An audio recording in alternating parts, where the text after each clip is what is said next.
Good evening and welcome to the Murfreesboro City School Board meeting.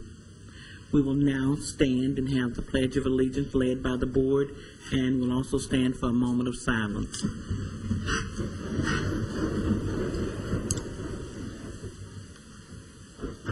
Pledge allegiance to the flag of the United States of America and to the republic for which it stands, one nation under God, indivisible, with liberty and justice for all.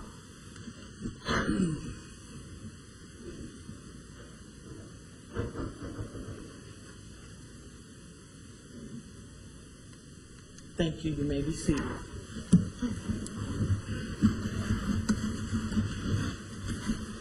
And certainly we'd like to welcome all of our guests that are here visiting with us tonight. Can I get a motion for the approval of the agenda? So move. Is there a second? Second. Thank you. There's been a motion and a second. All in favor, sign of aye. Aye. Good evening, Dr. Gilbert, Communications. Yes, I'd like for Mr. Lee Wilkerson and Miss Emily Spencer, please, to come to the podium.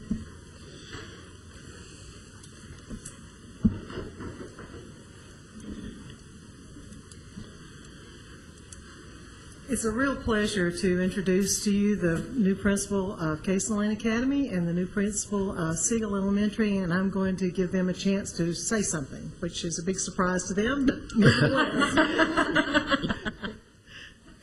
Well, I just would like to say how thrilled I am to become part of Murfreesboro. I live here, and I am just absolutely overjoyed that I get to join the community that I live in and serve. Thank you, Dr. Gilbert, for the opportunity to say once again it's great to be in Murfreesboro City, and I am also thrilled. I think it's about the best word I can come up with at the opportunity to work with Case Lane Academy, and I've had the opportunity to meet a number of the teachers, and I just have to say that I look forward to a wonderful school year. Thank you so much.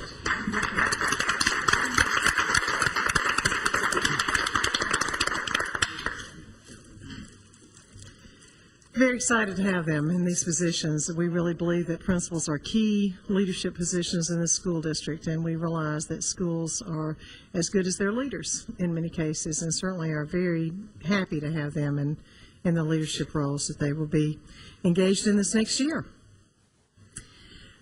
We are pleased to announce and very grateful to announce that the late Ruth Bowden, who, as you all know, was a very special lady to Murfreesboro City, has left a bequest of $4,172 to Irma Siegel to their library media center.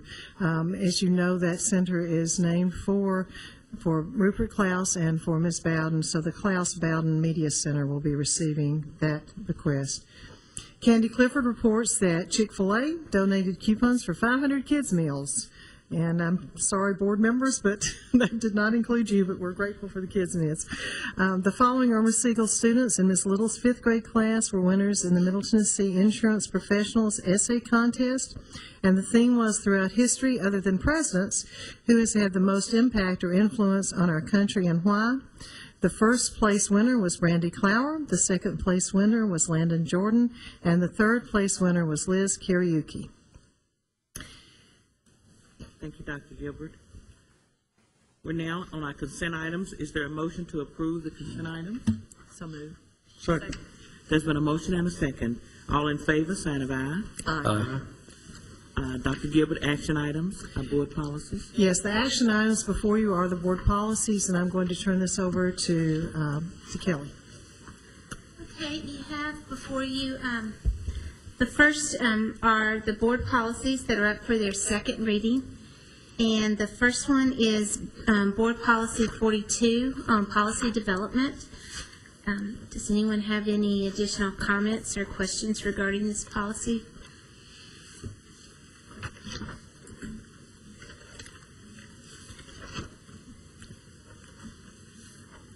Is there a motion to accept this policy? So moved. Second.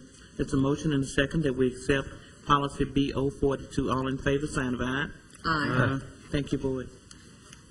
Okay, the next policy is STU 3 on school admissions, and it is up for second reading. There is one typographical error that will correct in the second full paragraph. It reads out of county, and we'll change that to read out of city students. Other than that, are there any questions or comments? There's no question. I move for approval.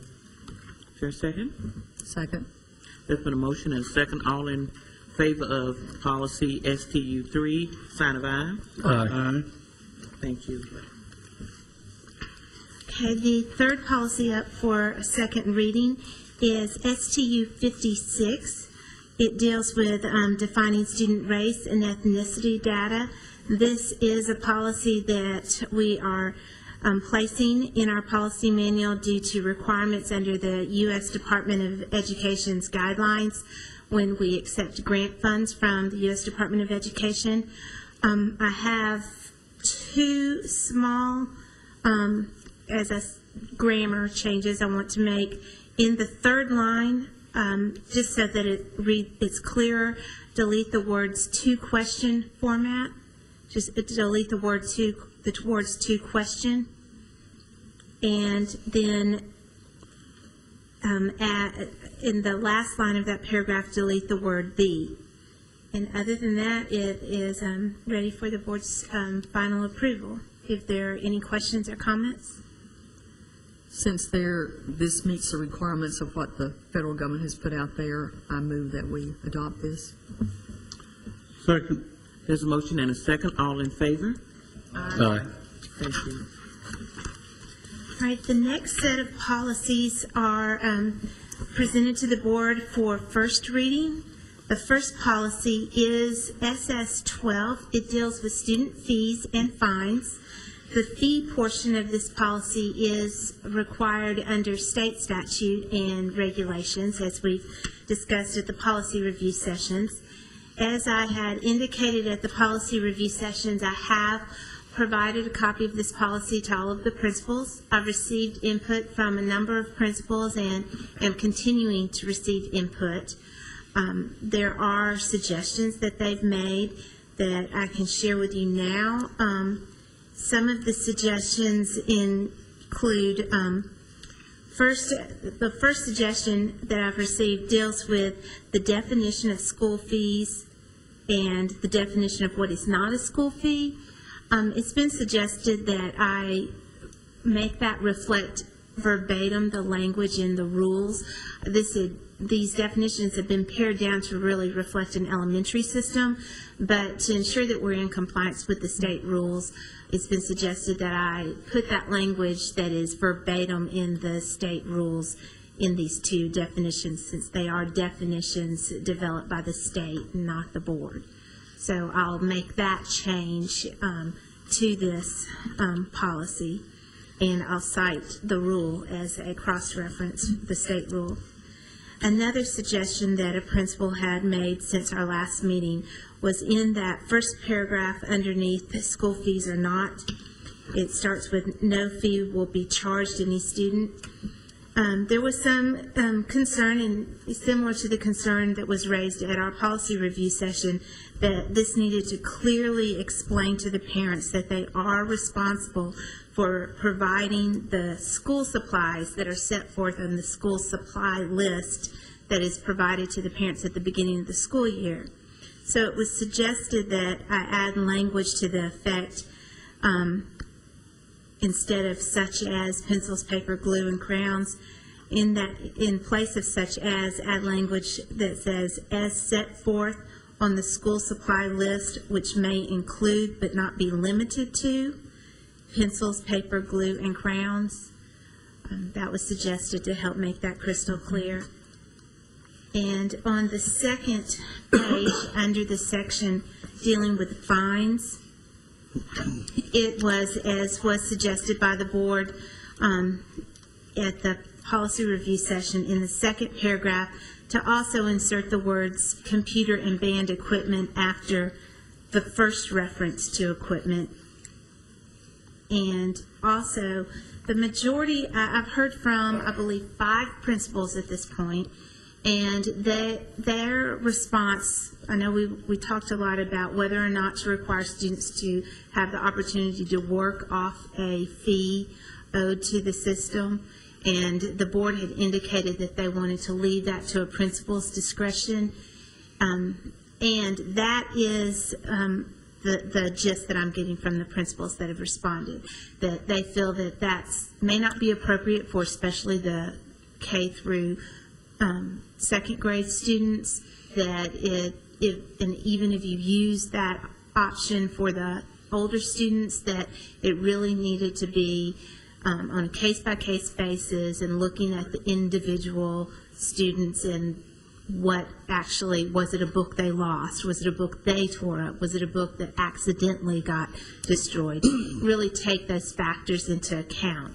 So that is why that whole section has been deleted, that reference, so that issue would be left to the discretion of the principals. And I'd shared with the principals the board's desire to ensure that we use this as a learning opportunity for the student, to teach them responsibility for the items that have been entrusted to their care, and they all agreed with that. And but they didn't feel like it was appropriate to be put in board policy.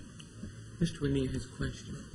You know, this is the part of the policy that I'm really concerned with, because I think we always give accolades to students when they so deserve it, and rightly so, but I also feel like that a child ought to take responsibility if it's a lost book or a torn up book or whatever, and there are extenuating circumstances. After looking at this, and after Ms. Baker did call me back today talking to me about that, I think, based on what she's informed us about tonight, maybe it would be a good idea for Dr. Gilbert, maybe you want to meet with the principals again and get some more clarity on it, and then maybe put that in the administrative directive rather than the policy as such. Right. And I was thinking about that as Ms. Baker was talking. I think that one of the things you will find that we are doing is really reaching consensus on ideas, so that there is consistency with expectations, particularly with the mobility we have within our district. So I have no problem leaving it up to the principal's discretion as long as we have clear understanding about parameters. And I think that that is something that we are working toward, is really that agreement among administrative staff and principals about what is appropriate. So I have no problem with that. Well, and you're dealing with so many, different grade levels. Right. You're talking about That's K right. through 3 and then 4 through 6. So there's different ways to handle, obviously, discipline and also accolades for students. So I think that would probably be the proper way to follow up on that. They give you more flexibility, Okay. basically. I'm fine with that. Okay, then moving on, the next suggestion I've received since our last policy review meeting. At the policy review meeting, we had discussed the board having the ability to turn over any of these unpaid fines or debts to me to send out letters or notices relative to.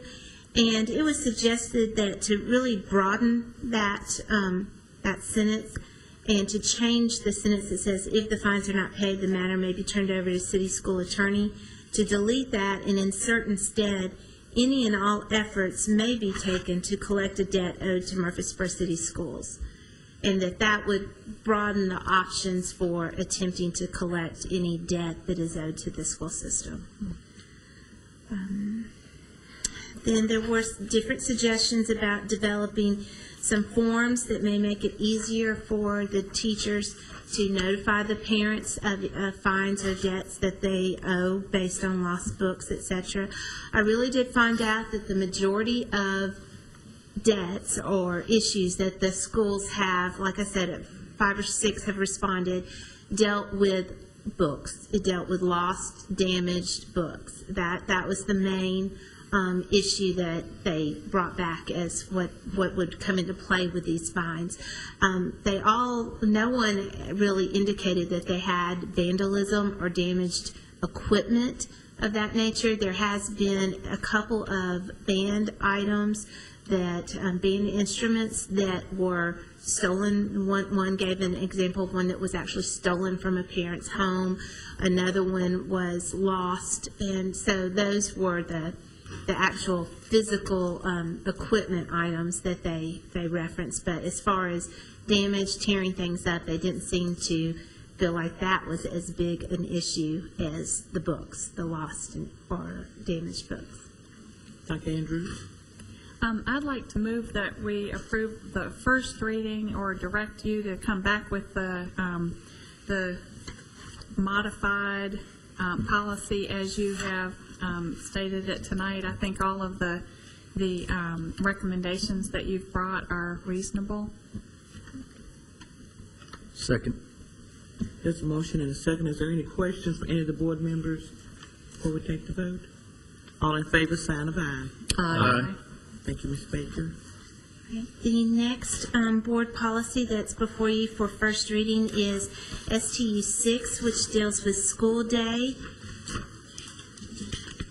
And I have no additional changes or comments on this. Do you have any questions or additional comments?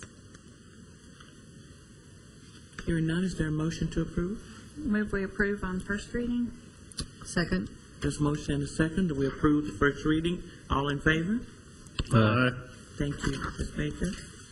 And the next is the deletion of STU 7, opening, closing of school day, because it has now been incorporated to the prior policy that you just renewed. Are there any comments or questions?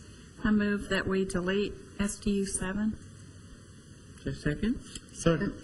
There's a motion and a second that we delete. All in favor? Aye. Thank you. And the last policy brought to you tonight for first reading is STU 11. It deals with administering medicines to students. It has been revised to reflect a change in state law that now authorizes, in emergency situations, trained school personnel to administer a seizure medication in addition to the diabetes and allergy medications that had previously been allowed.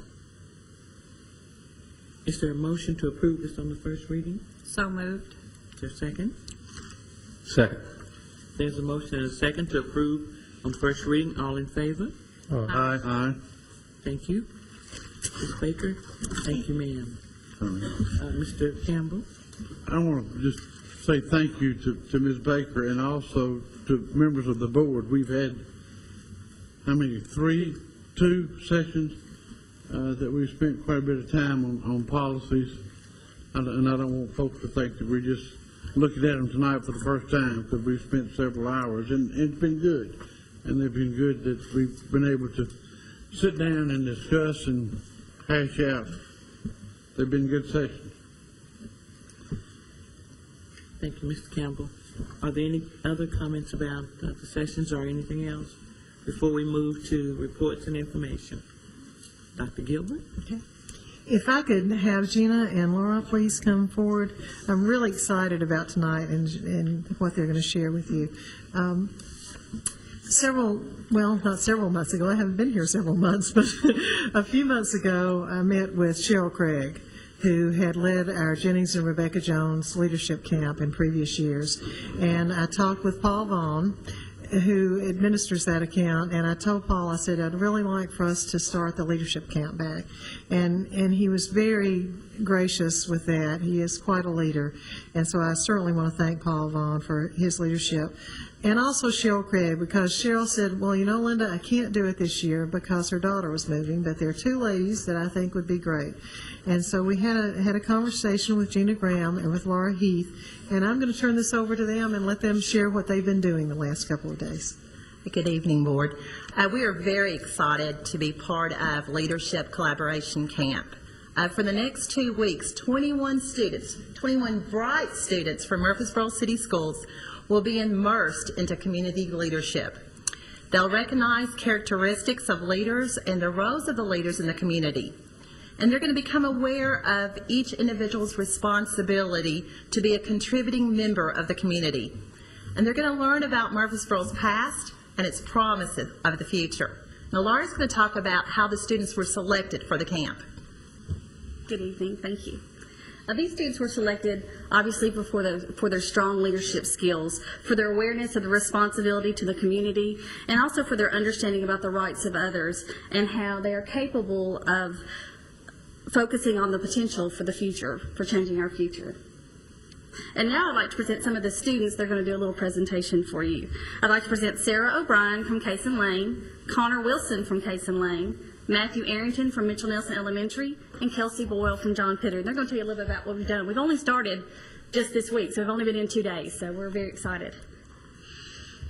Yesterday, Senator Bill Ketron and Dr. Gilbert talked to us about leadership and what it takes to be a good leader.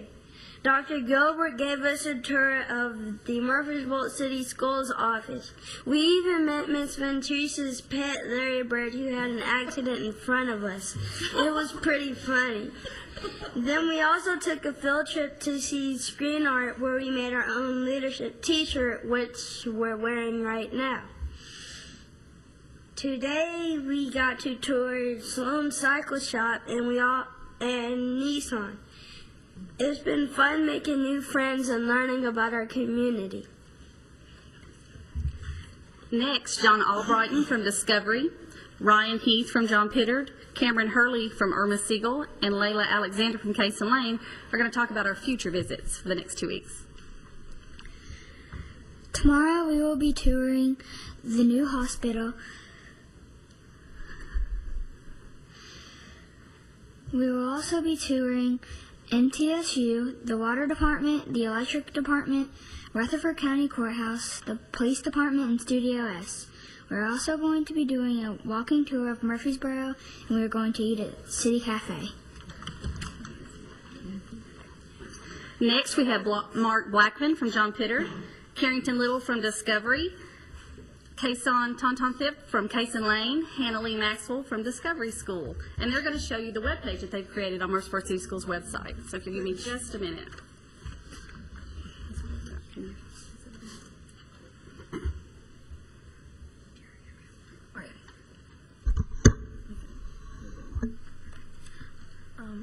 If you go to City Schools webpage and click on the leadership icon, you will see our webpage. That's it right there. This is a great way to show our parents and the community what is going on throughout the camp. You can see the agenda for the 2 weeks.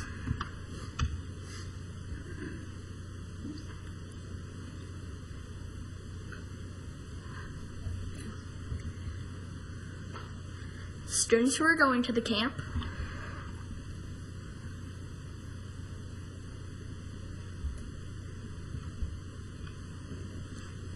And photos from our field trips. We also blog each day about the camp, which is really awesome. Very good. Next, Madeline Seymour from Discovery School, Daniel Crockett from Mitchell Nelson, Kenzie Williams from John Pittard, and they have an invitation for each of you. We would like to invite all of you to our graduation ceremony, which will be next Friday, July 2nd. It will take place at 10 a.m. at Murfreesboro City Schools Central Office. We hope all of you can come.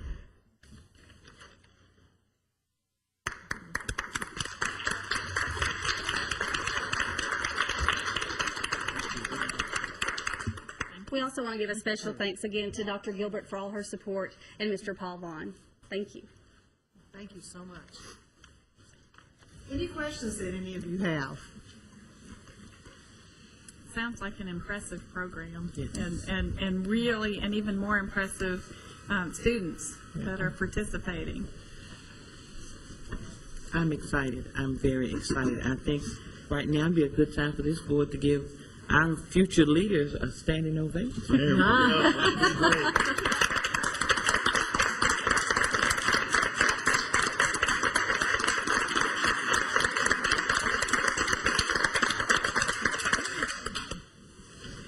And I want to thank, again, Ms. Craig and Ms. Graham and Ms. Heath for their work, and especially Paul Vaughn for being such a good friend of ours, and Jennings and Rebecca Jones Foundation, and Ms. Jones for always supporting us. And at this time, I'd like for Principal Greg Lyles to come forth, and also Mr. Rebecca Callahan. And Greg, I don't know whether your teachers are You're not, that's all right. We'll let Greg and Rebecca come forward. Rebecca, several years ago, was very instrumental in the STEM camp that we had at Hobgood. And life is interesting because this year I was sitting with Greg and he was sharing with me how he thought he wanted to have a science and math focus for his camp. And I had just had an email from Rebecca who had said, you know, I'd really be interested. Is there any way? And so I told Greg, I said, well, I think I've got an idea there. And so contacted Rebecca, and one thing about Rebecca is she just takes an idea and absolutely runs with it. So I cannot thank her enough and thank Greg enough for what they do. And I'm going to turn this over to them and let them tell you a little bit about their camp that they just finished last week, I guess, or the week before. Thank you, Dr. Gilbert, and first of all, thank you for your support in helping us to bring this vision to fruition. June 1st through the 11th, we had Camp PRISM, which was practices in science and math. It was certainly a math, science, and technology collaboration with many community partners, including MTSU, Mike Vault and Vault Farms, Nissan, the Murfreesboro wastewater treatment plant, and the list goes on, and Middle Tennessee Electric also. Our students experienced hands-on math, science, technology activities during that 9-day period.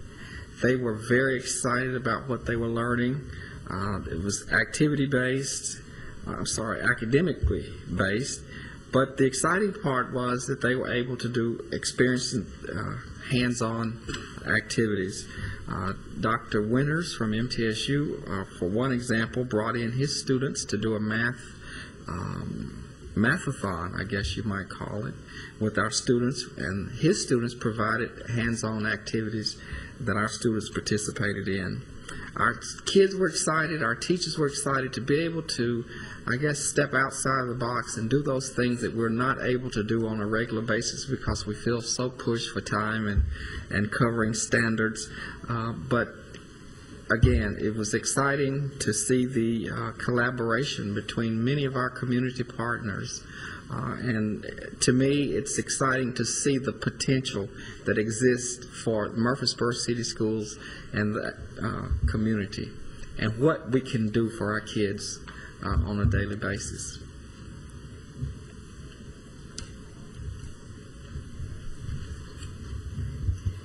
Any questions? Another comment. What a great camp, and I'm sure the children were really inspired. Very. And hopefully they'll some of them will get really interested in math and science and pursue careers in those areas, and they might not have realized that hey, it's fun. There are puzzles to figure out. There are exciting explosions to watch. Whatever. I mean, and like the leadership camp, it's exciting to be able to expose our children to what's out there. I mean, things that we take for granted, we see on a daily basis, we never really stop to appreciate. And I appreciate Dr. Callahan and all of her leadership with the partners that she were able to bring in from MTSU.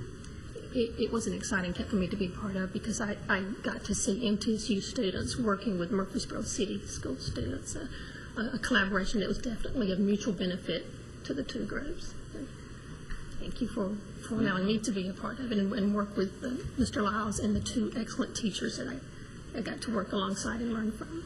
I hope we'll get to continue this, and maybe every year, I would like to do it once. You've done it once, twice, usually, if you do it 3 times, it'll be always. So let's go to always, okay?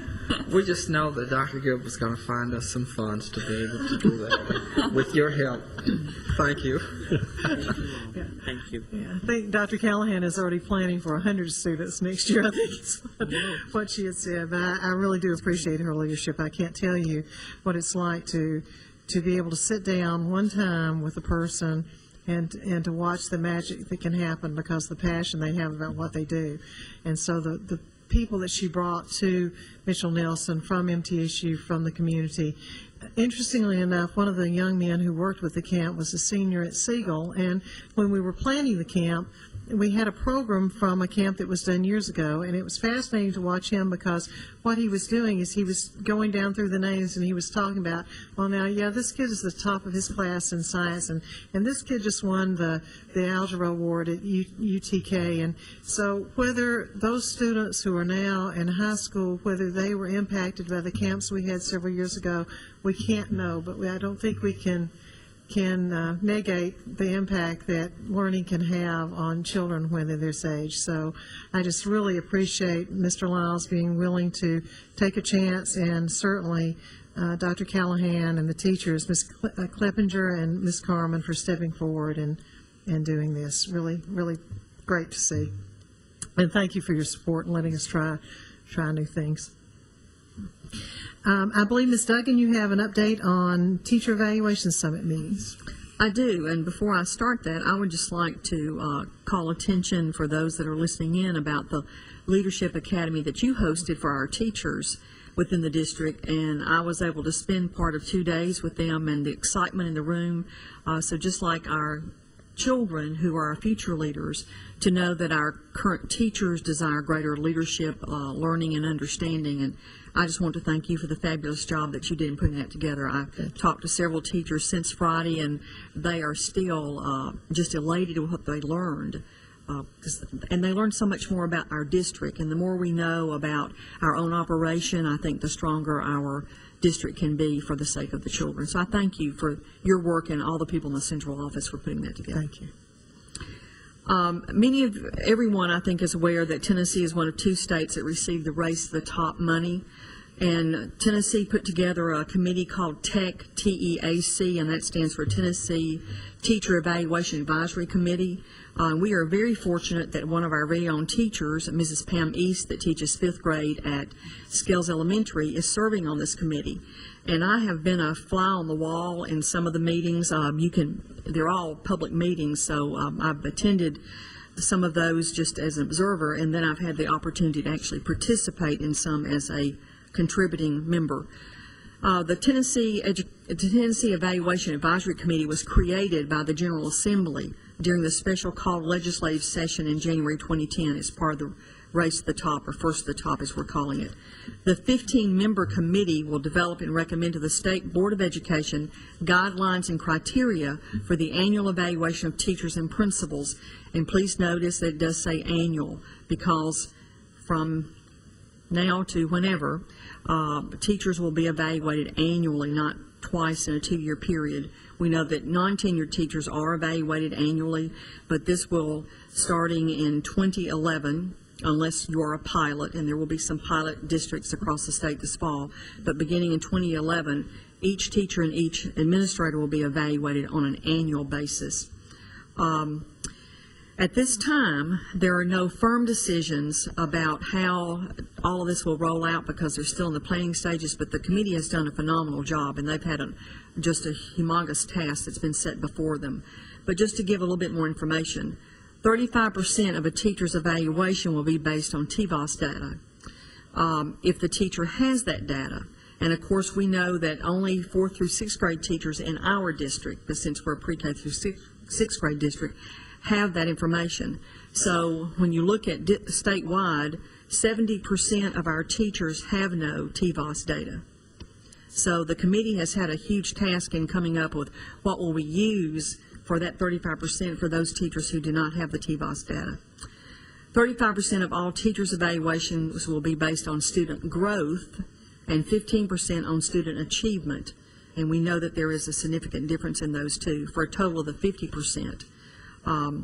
At this time, the committee is considering a statewide drop-down menu of list of assessments for K through 2 teachers to use, because right now they don't have a standardized like TCAP like the others do. So on that drop-down list, you might find something like DIBELS, ThinkLink, which is now called Discovery Learning, I believe, Ames Web, some of those types of assessments, they might be on the list. And notice I'm saying might, because that list hasn't been totally decided yet, but it will be a drop-down menu, so there'll be some choices there. Those tests must give benchmarks, so you get a read on the child at the beginning of the year, mid-year, and end of the year, so you can actually track student growth. That will be critical for this process. The 15% could include other student achievement like AYP or EOC, which are end-of-course tests, which we do not do in elementary, where special area teachers may have their own drop-down options like band participation, exhibits. Like if you're an art teacher, then do you do art shows throughout the year? Do you do a community art show? There'll be other ways to determine some of their growth and achievement with their students. Principals and special area teachers may use, and here again note, may use the school's value added for their 35%. So you take the average of your school, the value added for grades 4 through 6, and principals could use that for their 35%, which would make, from my viewpoint, great sense. There are still discussions continuing concerning the categories of educators as well as school counselors and others like alternative schools that have no test scores at all. Because some of the alternative schools, Murfreesboro City does not have one of those schools, but there are schools that do not have test scores at all. So how do you determine, how those teachers will be evaluated? So those are things that are still being discussed. And if you're listening tonight, or if you're in the audience tonight and you have input, you should contact the individuals on this committee. Like I said, our local person is Pam East, and you could look her number up in the phone book if you want to call her. But she would be the person to share with, and she is doing a great job of reporting back to the committee what she's hearing from teachers. She has interviewed all kinds of people. I know she's interviewed you, she's interviewed the executive director of the state board, people at the State Department, and scads of teachers to really get a good feel for where we need to go with this. Discussions continue concerning all these categories. But what about the other 50%? Because we know 50% will be based on some type of student testing, but what about the other 50%? Right now, for non-tenured teachers, they're pretty sure that that will look different than tenured teachers look. There will be walkthroughs. With non-tenured teachers, there probably will be scheduled evaluation times because there's going to have to be more feedback and work with them, which would be expected. It doesn't mean that there will be walkthroughs for every teacher, because even now with our current evaluation, if you have a focused evaluation, the teacher may not actually have an observation during that school year. There will also be another drop-down menu list for things that teachers could use for that 50% that would include other professional development that they've attended, additional responsibilities that maybe they've been given, maybe something if you maybe have a photography club that you sponsor and you work with, how does that impact student learning? Those types of things might be on that list. Accomplishments and workshops that teachers have conducted may be part of what's on the drop-down list for the other 50%. The last thing that we should keep in mind, I think particularly as a board, and I'll give you copies of my notes in just a moment, but since we are one of the first states to have Race to the Top, there are 4 things that at the federal level and the state level they're really expecting us to target and look at. So let me read those quickly. Adopting standards and assessments that prepare students to succeed in college and the workplace and to compete in a global economy. And there is discussion that in 2014 that Tennessee will be adopting the national core standards. Building data systems that measure student growth and success and inform teachers and principals about how they can improve instruction. Recruiting, developing, rewarding, and retaining effective teachers and principals, especially where they are needed the most. Turning around our lowest achieving schools. Awards and Race to the Top will go to states that are leading the way with ambitious yet achievable plans for implementing coherent, compelling, and comprehensive education reform. Race to the Top winners will help trailblaze effective reforms and provide examples for states and local school districts throughout the country to follow, as they too are hard at work on reforms that can transform our schools for decades to come. Thank you. Thank you. Board, is there any questions you have for Ms. Day? Mr. Campbell? So I understand what you're saying, and the new method of evaluation goes into effect 2011 and 12. This coming year, unless the school is a pilot school, we will use the same procedure as we have been using for the last few years. Yes, we'll continue to use the framework for evaluation and professional growth. The new instruments will be ready. They hope the target date is August 1st, but unless you are a pilot, you will not use that this year. Were we applying to be a pilot? We have written and requested that, yes. And that comes as a result of talking with teachers and principals. As you know, we are progressing in Murfreesboro City and looking at new processes of doing things, and the feeling was that let's go ahead and make the move now if we can, instead of getting into the professional learning communities a year and what we are coming up with as far as evaluation and then having to change after the year. But I don't know where we will land with that. But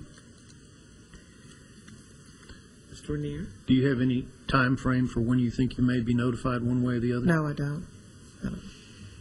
Are there any other questions for Mrs. Duggan? Certainly we'd like to thank you, Mrs. Duggan, and all other board members that attend classes. Anything that is pertinent to us having a super school system and making us better board members. And Ms. Duggan has also taught a class at TSBA State Convention, and Dr. Buttram has too. I encourage other board members, if you feel the need or you'd like to, teach a class. It works on your master school board designation, so jump out there and try it. We'll come and support you, just in case you think no one will come. Your board will come and sit through it. But I do appreciate the board members that go that extra mile to make us look good. Next on your agenda, you have personnel update. Mr. Wilkerson.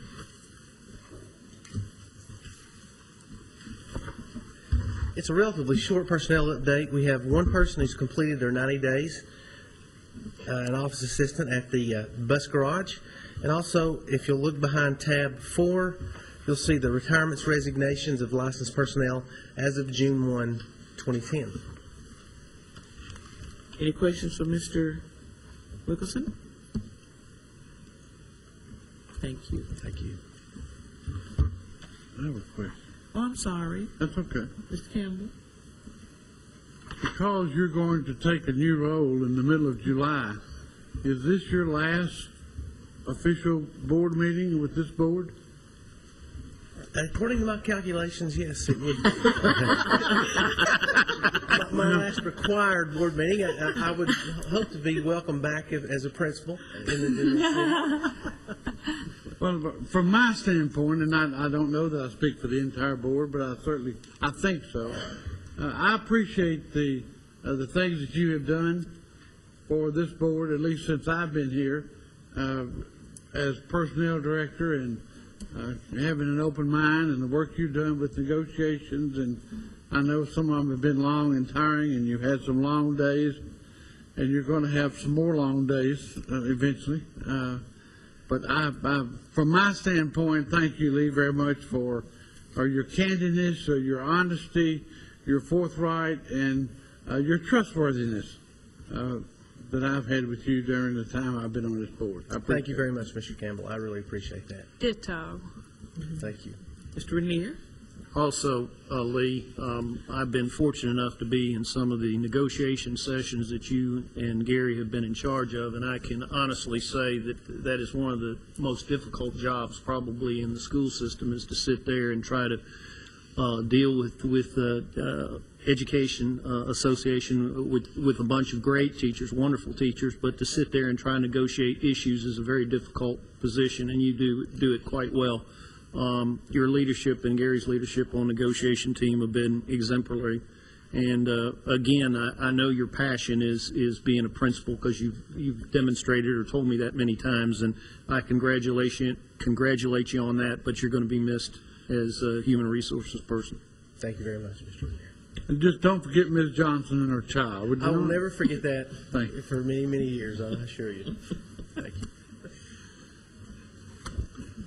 Dr. Gilbert? Mr. Anderson. If you'll turn to tab 5, our budget report. We're at the 91.6% mark of the year through the 11th month. Our net income, 871,000 plus. Last year at this time, we were 468,000 plus, so we are 403,000 better than we were last year. This is, I call it the BEP glitch month because the BEP doesn't give any money to school districts in the month of May. They save it for June, so that's why this one, remember last month it was up a lot more. Well, the reason is they don't give us a check in the month of May, so we do get it later. But I just wanted you to know that that's why there's a drop in the net income on that one. The next page, on the revenue page, our property taxes are up on collections, $672,000 plus. Our sales tax are down $160,000. That's a better position than we were previously. It seems like we're getting slight upticks in our sales tax, which is good news. For our net gain over where we were last year, almost $12,000 in local revenue collections, which is good news. Overall, we're at 91% collections, as you can see in the bottom right-hand corner. Also on the local sales tax, I probably don't say it enough, but that's always 2 months behind the collection rate because it takes processing time and stuff, so it's always 2 months behind on that, and it's 1 month behind on property tax. So it's really, this reflects through April on property and through March on the sales tax. So I just want to make sure everyone knew that we still have 3 more months actually that'll be put in charge to this year, even though it's going to be received after June 30th on the sales tax. On the expense side, we're at 87.4. You can see it pretty much ties in with last year at this time at 87.7. We're holding right where we should be overall, and again, it's at 91.6% of the year, so we're in good shape for that. We have some categories that are over budget, and part of that is like we bought security cameras, and we bought the roofs, and some of those things will work themselves out when we do our fund balance, but we show them as a line item expense as we go through this. So I just wanted you to see that. If anyone has any questions about the finance report, I'll be glad to answer them.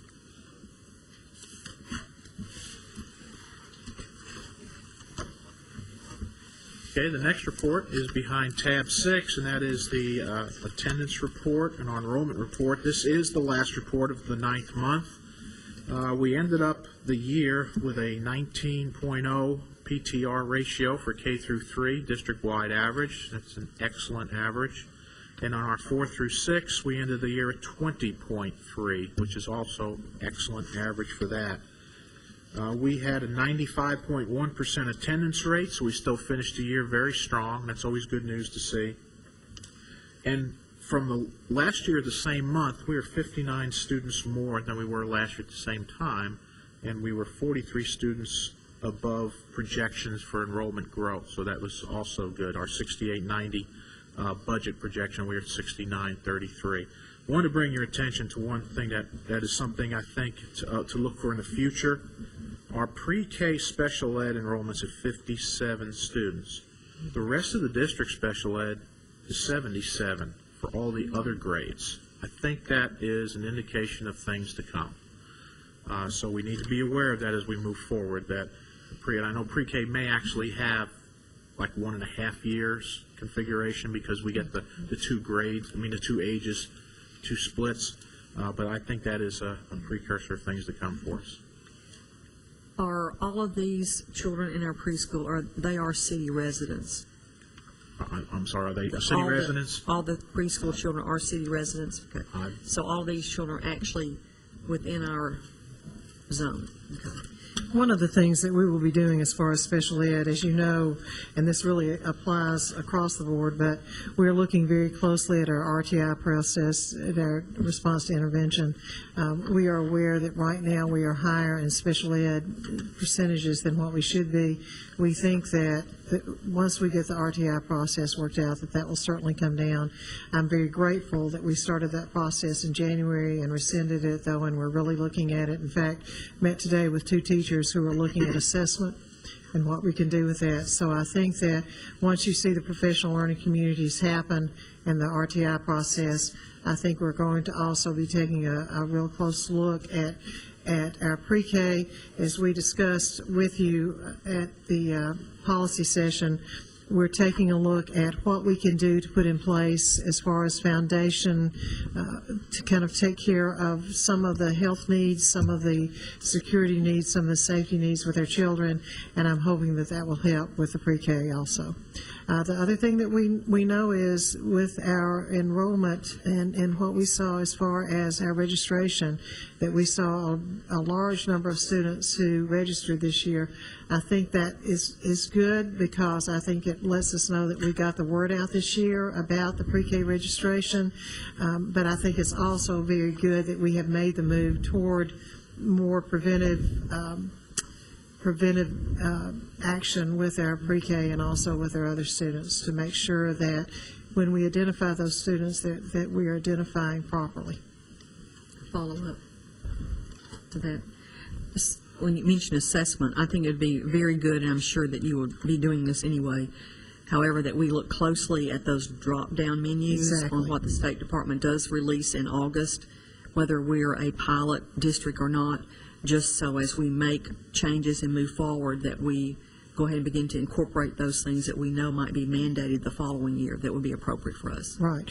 Sarah Todd and Jennifer Carper are really hitting that up. Both of them were part of the RTI committee, and I've mentioned that committee a little bit, but these are really dedicated professionals. I think we had 20 and maybe more. It seemed like that once people heard that we were meeting together to really try to make a difference with intervention, we had several folks that wrote and said, can we come to the meetings too? And so these folks are meeting this summer on their own. They're looking at assessments, and they had actually talked to Miss East, I believe, yesterday, and she was talking with them about what some of the possibilities are, and certainly we're looking at that.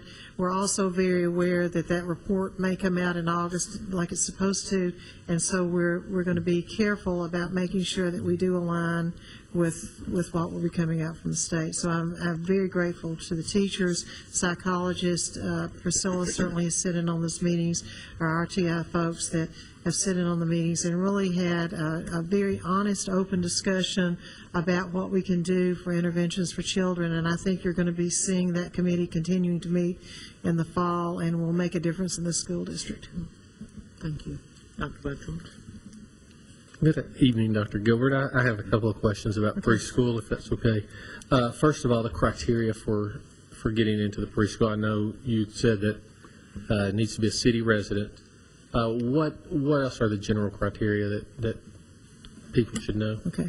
We're looking at different ways of funding our preschool, and with that funding comes the different criteria in many cases. The early preschools that we had when we were one of the pilot districts with our what we call early childhood education, ECE preschools, with those that had to do with students who are at risk, predominantly with that was defined as socioeconomic, so certainly that is an element, but also we consider at risk developmentally delayed students or students who are having some sort of difficulty with learning that we've been able to identify. So those are primarily the two ways. Do we have stipulation for our employees in the system? Those employees, because of the funding, they are also going to have to meet, their children will need to meet that criteria. So they do not get into preschool if they are an employee, in other words? No. Okay. They're going to have to meet that criteria. Some of them are funded by title, and I don't have that data in front of me, but some of them are funded by title, some of them are funded by the early childhood that have folded into the lottery preschools, and of course then you have special education. Did we have a waiting list at the end of this year? We do. And Ms. Hummel is not here tonight, but I am thinking, and I hate to even say, but I believe we had about 600 students who applied this year. Because of the stipulations with some of the programming with the early childhood, for example, the state funded, they are looking at 4-year-olds. With some of the title funding, we can go down to the 3-year-olds, but our goal is to serve the 4-year-olds first. But having said that, we are seeing interest on the part of teachers to fund some or to find room for some of those 3-year-olds because they are aware that those most at-risk children really need the 2 years. But if we have 4-year-olds who are still on the list, I think we need to consider really consider making sure we Right. at least give them a year of, Right. of service at their fourth year. And that's what we're doing. Great. Are there any other questions? I would encourage you to watch carefully what happens with the election and also with the budget in the future, because I think Murfreesboro City has really been at the forefront of early childhood education, and I think you're going to see that to be even more predominant this next year.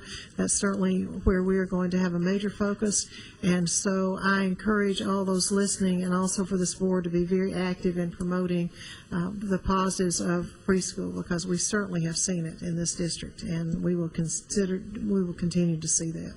So I appreciate your support, and on behalf of the teachers and the parents and the children especially, thank you for that.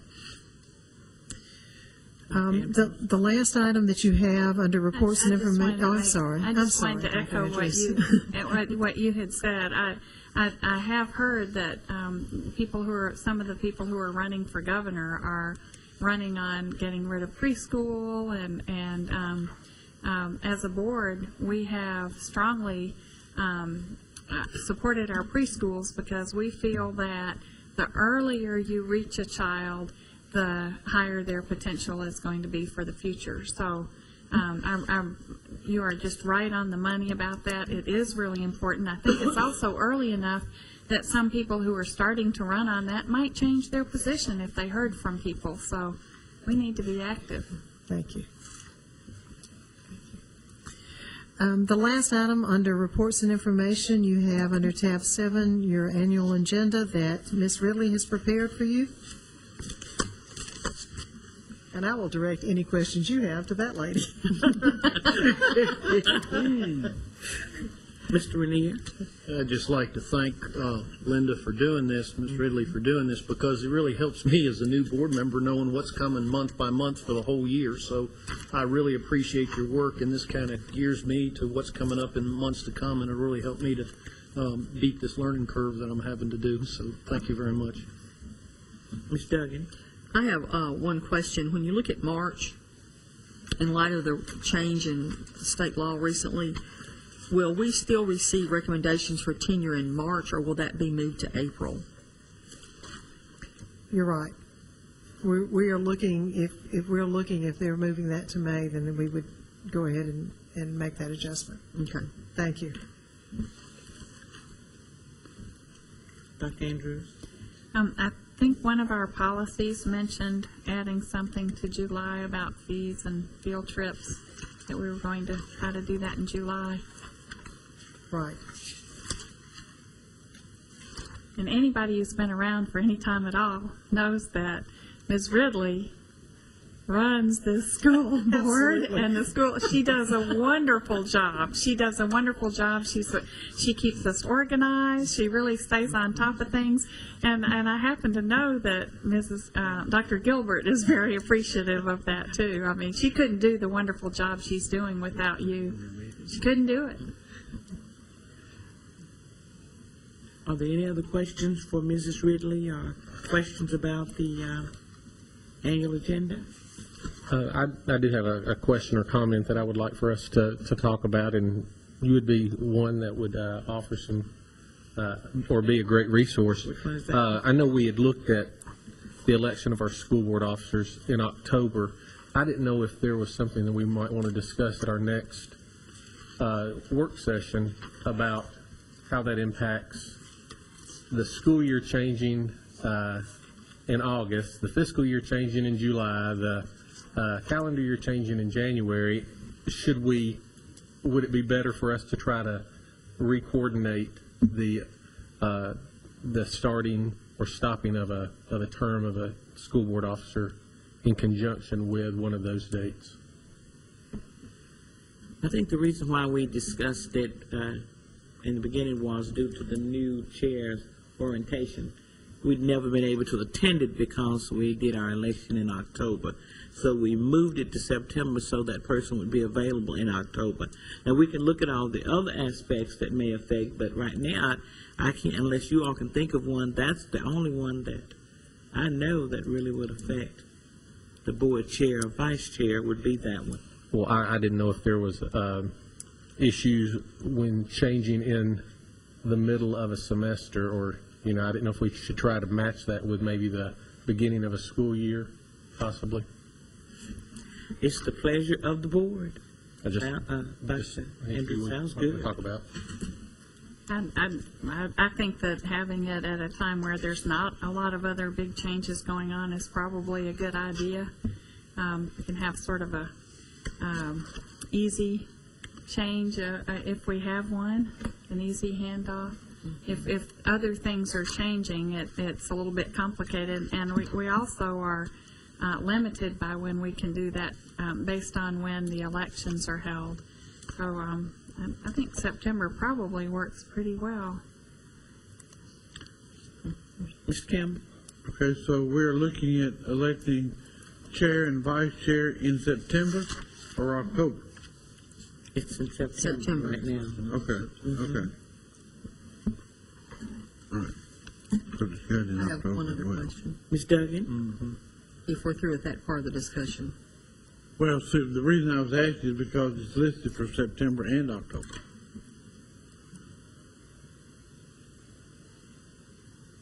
That's true.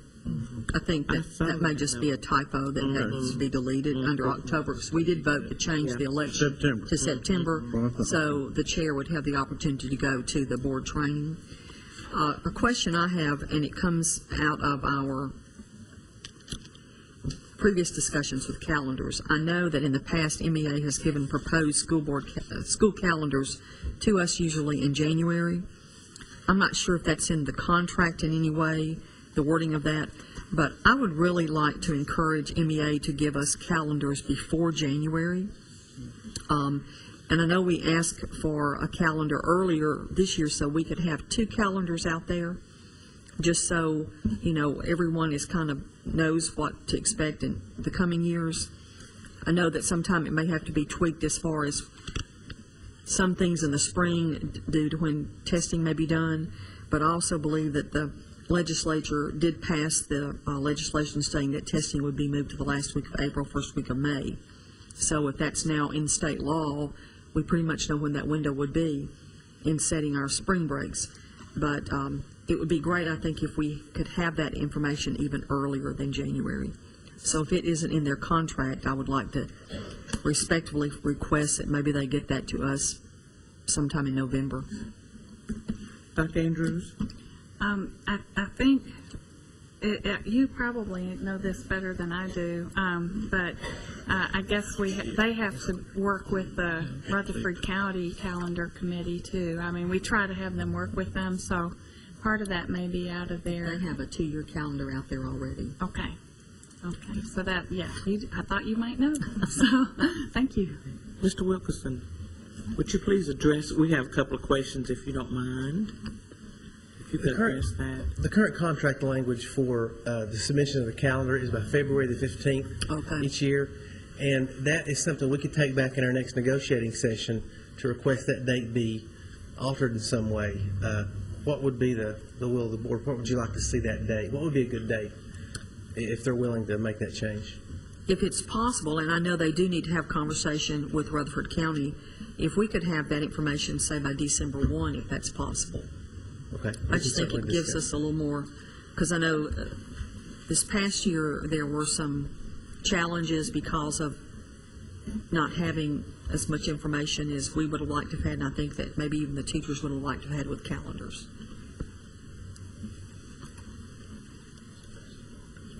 Dr. Andrews? And I would think we could just request the MEA and ask them if they would be willing to bring it earlier. They don't, that's a final deadline rather than just the only time they could do it. And I imagine they'd be happy to work with us. I think they would be. I certainly agree that we could ask them in the contract language. It says on or about February 15th. But we could certainly discuss that in our next session and see what they think about it. Thank you. Thank you.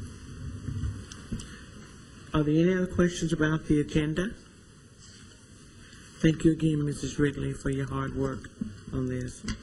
Is there any other business that needs to come up that we may need to put on the agenda for next month's meeting? Well, this is a quiet bunch now. Well, here now, is there a motion to adjourn? So moved. Second? Second. We are adjourned.